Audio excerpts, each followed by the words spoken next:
Hi everyone, welcome to this channel J R. Mantra. I hope कि आप सब अच्छे होंगे। आई होप कि आप सब अपने बीएड की प्रैक्टिकल फाइल्स बना रहे होंगे। तो अगर आपको फाइल बनानी है शिक्षक डायरी की और आपको समझ नहीं आ रहा है कि किस तरीके से आप फाइल बनाएंगे, सो डोंट वरी, आज के इस वीडियो में मैं आपको क्लियर कर दूंगी किस तरीके से ये फाइल बनानी होगी, इसमें क्या क्या चीज़ें फिल करनी होगी, किस तरीके से थ्योरी लिखनी होगी। ये सारी चीज़ें मैं आपको फुल डिटेल में बताने वाली हूँ। देखिए, ये है हमारी फाइल और हम आगे चलते हैं। अब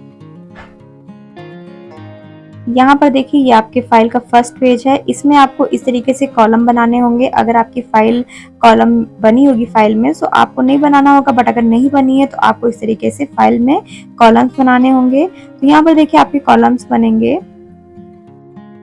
पार्ट रूल संख्या मीन्स जो आपका लेसन प्लान है, जितने लेसन प्लान है उसकी संख्या आप लिखेंगे। और इसके बाद विषय लिखेंगे। विषय में ये आपकी जो फाइल है, ये नागरिक शास्त्र और भूगोल विषय की क्या है, फाइल्स है, शिक्षक डायरी है, क्योंकि आप इसी सब्जेक्ट का लेसन प्लान बनाए हैं तो इसी पर आपकी ये फाइल बनेगी। तो आप देख रहे हैं कि आपको दोनों सब्जेक्ट्स में 20-20 लेसन प्लान बनाने होते हैं। तो यहाँ पर आपका नागरिक शास्त्र में 20 लेसन प्लान है और भूगोल सब्जेक्ट में क्या है, 20 लेसन प्लान है। 20-20 40 लेसन प्लान है आपका। तो ये आपको यहाँ पर शो करना होगा, दिखाना होगा, यहाँ पर फिल करना होगा। उसके बाद देखिए फाइल का फर्स्ट पेज आता है जो आपका थ्योरी होता है। यहाँ से आपकी थ्योरी स्टार्ट होती है। तो जैसा कि आप देख रहे हैं, ऊपर लिखा है सत्र और इसके बाद है कक्षा और इसके बाद है सब्जेक्ट मीन्स विषय। आपका जो ये फाइल है, ये है नागरिक शास्त्र और भूगोल की। तो सबसे पहले आप लिखेंगे कि आपने नागरिक शास्त्र विषय में आप जो पाठ्य योजना बनाए थे, पाठ्य योजना बच्चों को कवर कराए थे, बच्चों को पढ़ाए थे, तो इसमें आपने किन किन शिक्षण विधियों का प्रयोग किया था। ठीक है, जैसे कि आपने इसमें व्याख्यान विधि का यूज किया था। ऐसा नहीं है कि आप नागरिक शास्त्र में व्याख्या विधि का यूज कर रहे हैं तो और भी सब्जेक्ट्स में नहीं कर सकते हैं, ऐसा नहीं है। ये सारे सब्जेक्ट्स में ये सारी विधियां यूज होती हैं।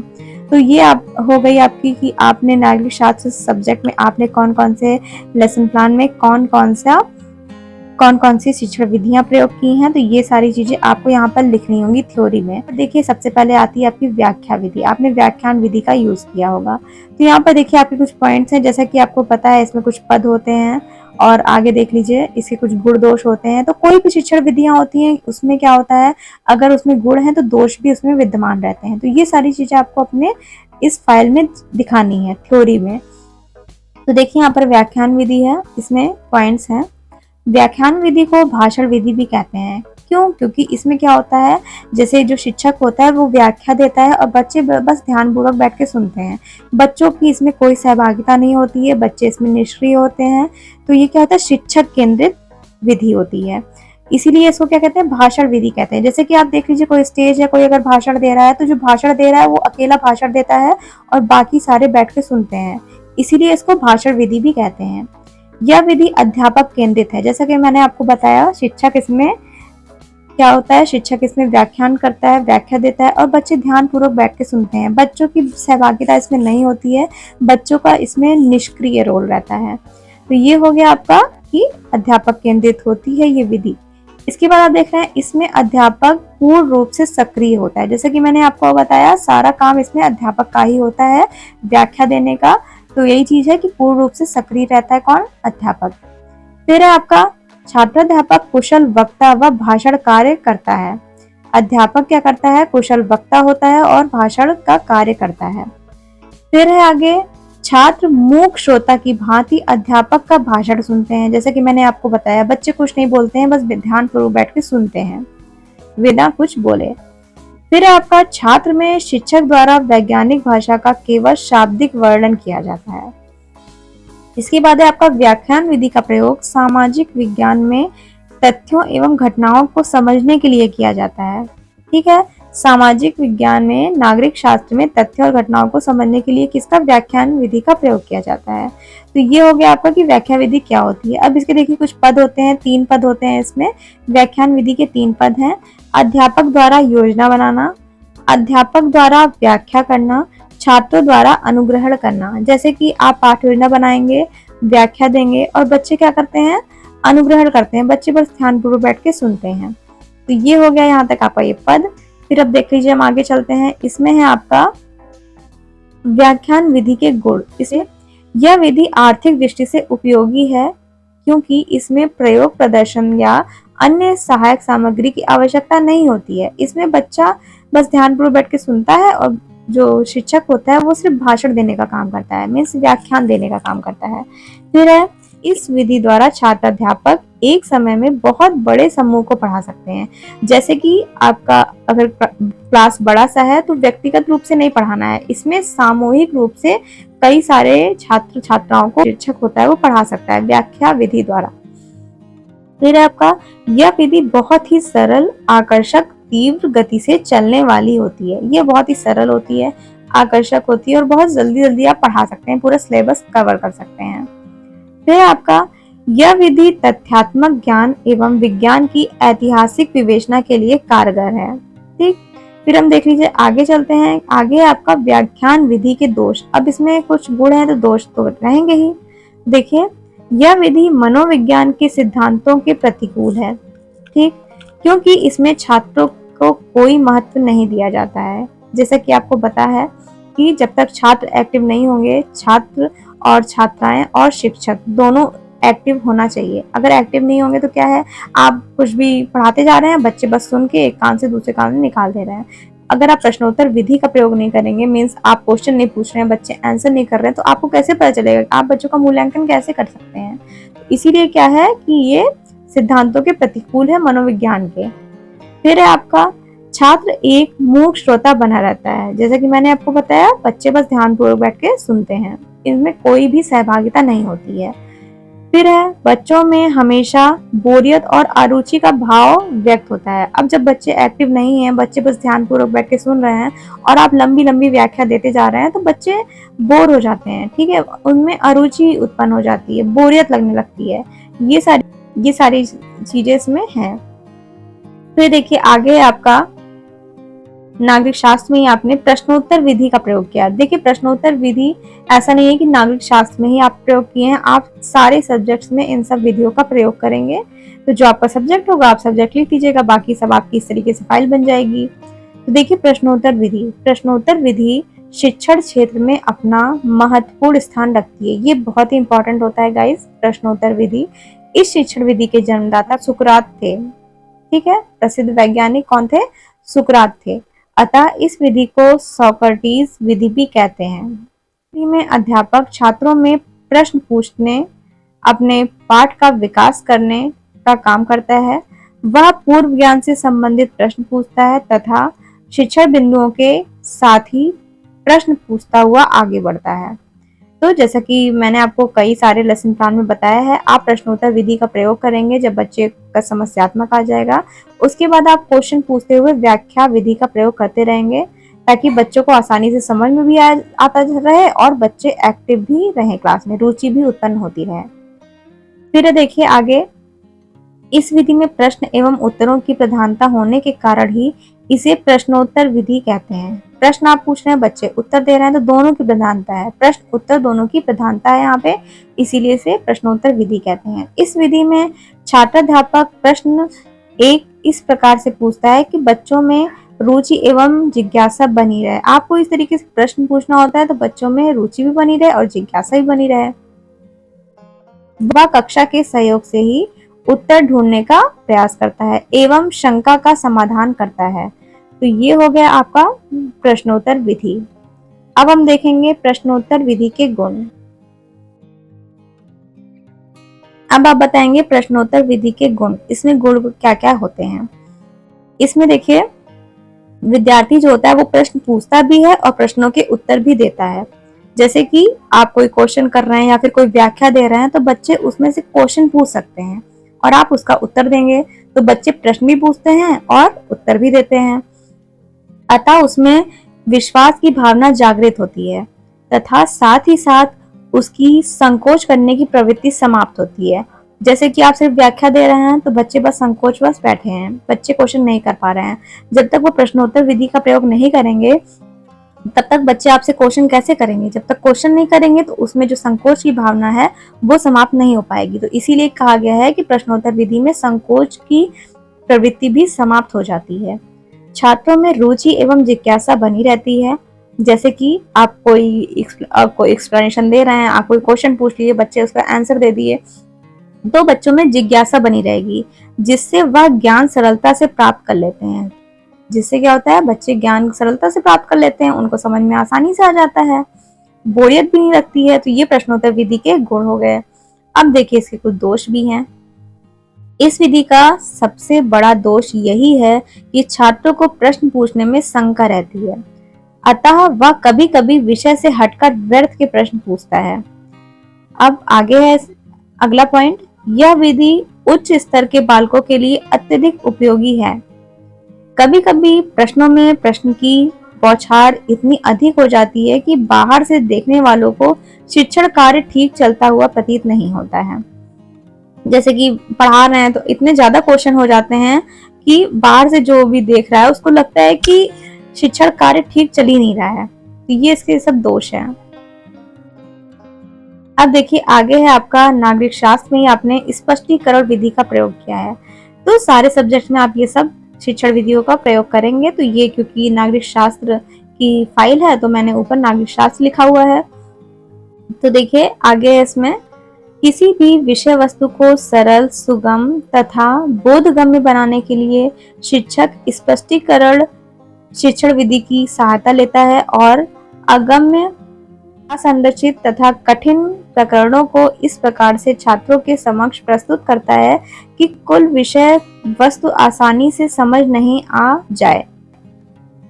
आगे आपका इस विधि के अंतर्गत विषय वस्तु का प्रस्तुतिकरण क्रमबद्ध, सुनियोजित तथा विस्तृत रूप में किया जाता है। स्पष्टीकरण विधि विवरण विधि से यद्यपि कुछ मिलती जुलती है पर फिर भी इसमें अंतर होता है। अब है आपका आगे स्पष्टीकरण विधि व्याख्या विधि से भी भिन्न है, क्योंकि व्याख्या प्रसंगवश कठिन, जटिल तथा दुरूह अंशों के लिए की जाती है, जबकि स्पष्टीकरण विषय वस्तु के प्रत्येक पक्ष विशेष पर प्रकाश डालने के लिए किया जाता है। तो ये क्या हो गया आपका स्पष्टीकरण। अब आप स्पष्टीकरण विधि के कुछ गुण लिख लेंगे। स्पष्टीकरण विधि से विषय वस्तु आसानी से छात्रों को समझ में आ जाता है। स्पष्टीकरण विधि में शिक्षण कार्य बहुत ही सरल भाषा में होती है। स्पष्टीकरण विधि में शिक्षण कार्य क्रमबद्ध तरीके से किया जाता है, जिससे छात्र को आसानी से समझ में आ जाए। नेक्स्ट है आपका कि स्पष्टीकरण शिक्षण विधि के दोष। इसमें दोष क्या क्या होते हैं। इस स्पष्टीकरण विधि में विषय वस्तु कितना एक्सप्लेन करना है इसकी कोई सीमा नहीं होती है। स्पष्टीकरण विधि में स्पष्टीकरण को लंबा करने पर छात्र बोर हो जाते हैं। छात्राध्यापक को छात्र के ज्ञान स्तर का पहले से पता होना चाहिए। फिर आपका प्रोजेक्ट शिक्षण विधि। अब ये क्या चीज है। प्रोजेक्ट शिक्षण विधि का दार्शनिक आधार व्याकरणवाद है। फिर है आपका आगे स्पष्टीकरण शिक्षण विधि, जो कि आपने नागरिक शास्त्र में प्रयोग किया है। आप किसी भी सब्जेक्ट में प्रयोग कर सकते हैं इन सारी विधियों को। तो देखिए स्पष्टीकरण शिक्षण विधि किसी भी विषय वस्तु को सरल, सुगम तथा बोधगम्य बनाने के लिए शिक्षक स्पष्टीकरण शिक्षण विधि का सहायता लेता है और अगम्य, संरचित तथा कठिन प्रकरणों को इस प्रकार से छात्रों के समक्ष प्रस्तुत करता है कि कुल विषय वस्तु आसानी से समझ में आ जाए। इस विधि के अंतर्गत विषय वस्तु का प्रस्तुतिकरण क्रमबद्ध, सुनियोजित तथा विस्तृत रूप से किया जाता है। स्पष्टीकरण विधि विवरण विधि से यद्यपि कुछ मिलती जुलती है पर फिर भी इसमें अंतर होता है। स्पष्टीकरण विधि व्याख्यान विधि से भी भिन्न है, क्योंकि व्याख्या प्रसंगवश कठिन, जटिल तथा दुरूह अंगों के लिए की जाती है, जबकि स्पष्टीकरण विषय वस्तु के प्रत्येक पक्ष विशेष पर प्रकाश डालने के लिए किया जाता है। अब आगे है आपका स्पष्टीकरण शिक्षण विधि के गुण। इसमें गुण क्या क्या होते हैं। स्पष्टीकरण विधि से विषय वस्तु आसानी से बच्चों को समझ में आ जाती है। स्पष्टीकरण विधि में शिक्षण कार्य बहुत ही सरल भाषा में होता है। स्पष्टीकरण विधि में शिक्षण कार्य क्रमबद्ध तरीके से किया जाता है, जिससे छात्र को समझने में आसानी होती है। अब इसके कुछ दोष देख लीजिए।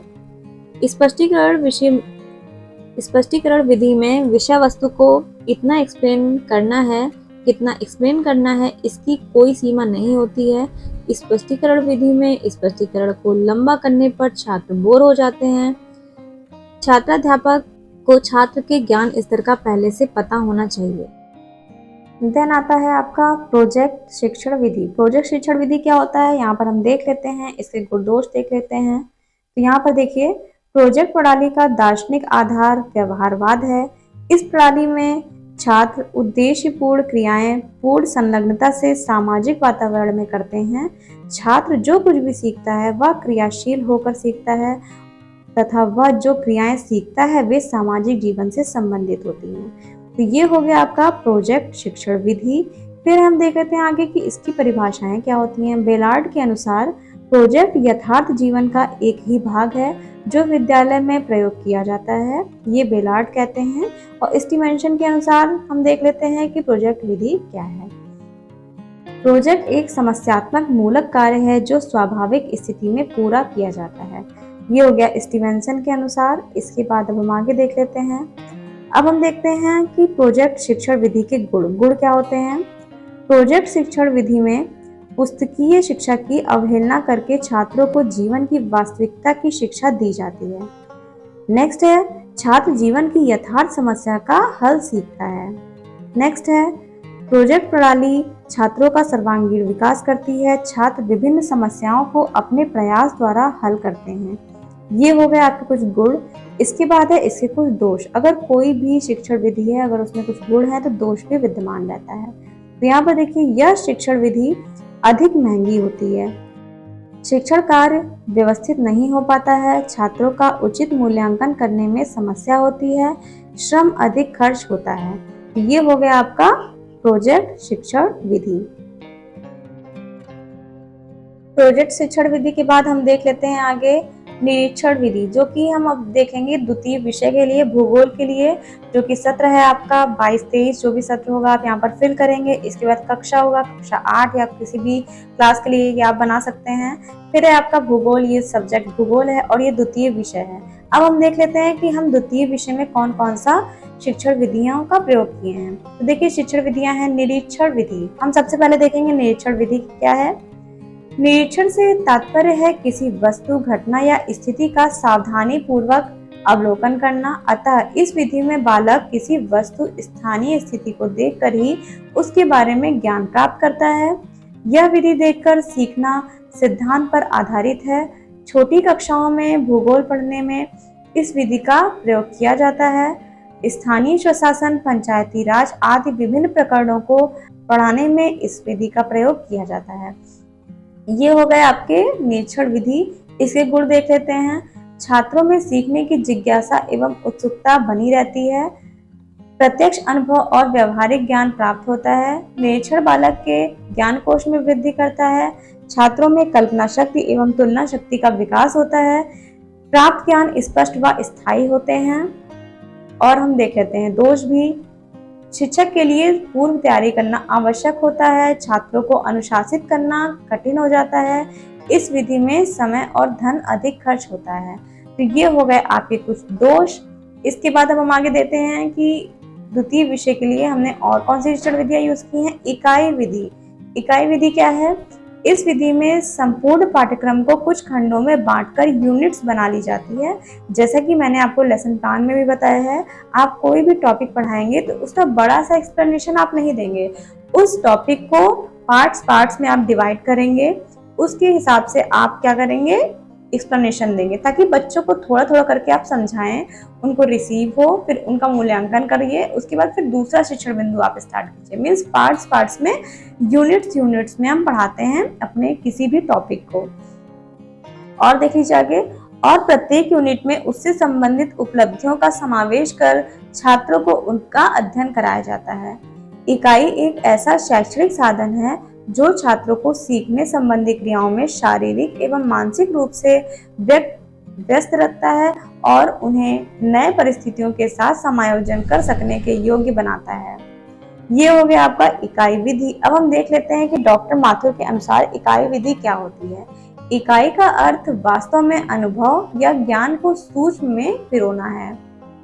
फिर हम गुण देख लेते हैं। इस विधि द्वारा प्रत्येक अध्याय को छोटी छोटी इकाइयों में बांटकर शिक्षण कराया जाता है, जिससे बच्चे विषय वस्तु को जल्दी ग्रहण कर सकते हैं।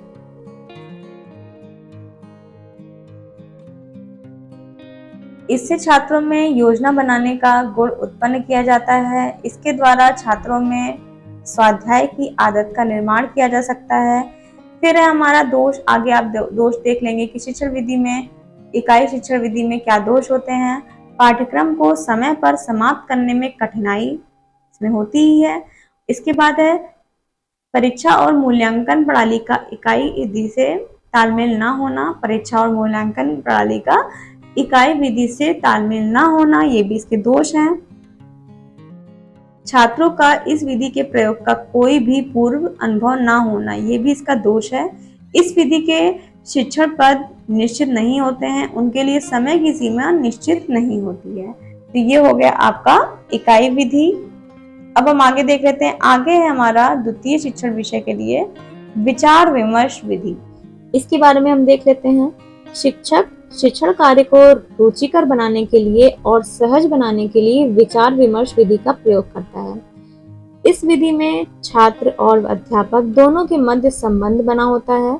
छात्र और अध्यापक के मध्य अंतःक्रिया को बनाए रखने के लिए इस विधि का प्रयोग किया जाता है। यह विधि प्रजातांत्रिक मूल्यों और सिद्धांतों का अनुसरण करती है।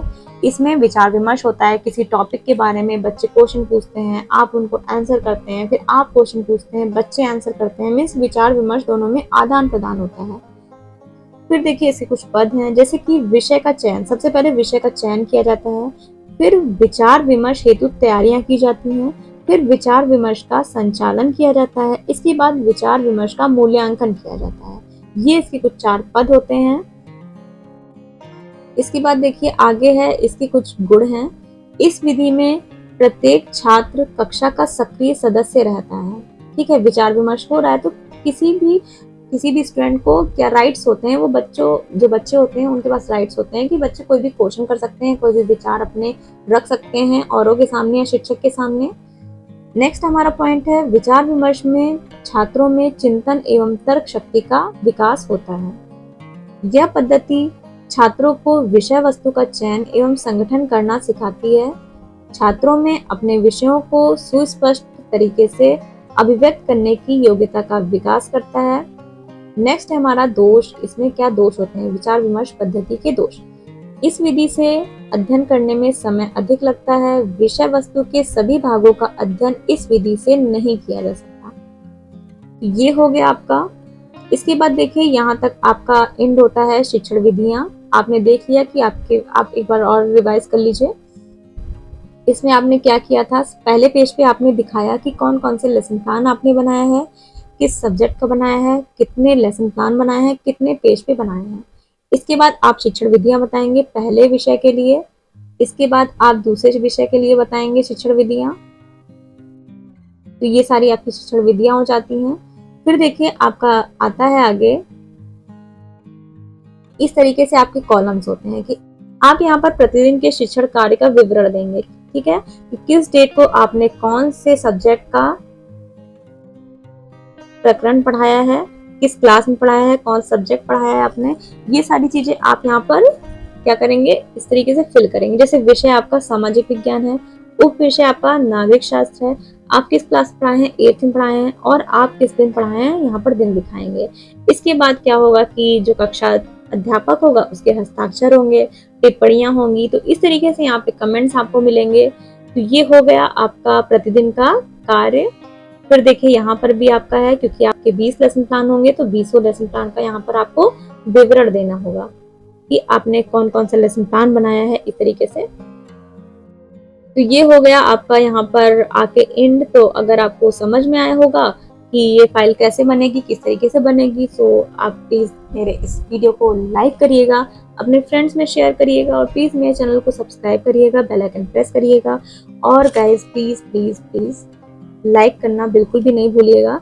तो चलिए हम मिलते हैं अपने नेक्स्ट वीडियो में, और नेक्स्ट वीडियो भी आपके लिए बहुत हेल्पफुल होगी। तो इसके लिए आपको बेल आइकन प्रेस करना पड़ेगा, सब्सक्राइब करना पड़ेगा। Thank you so much guys for watching this video.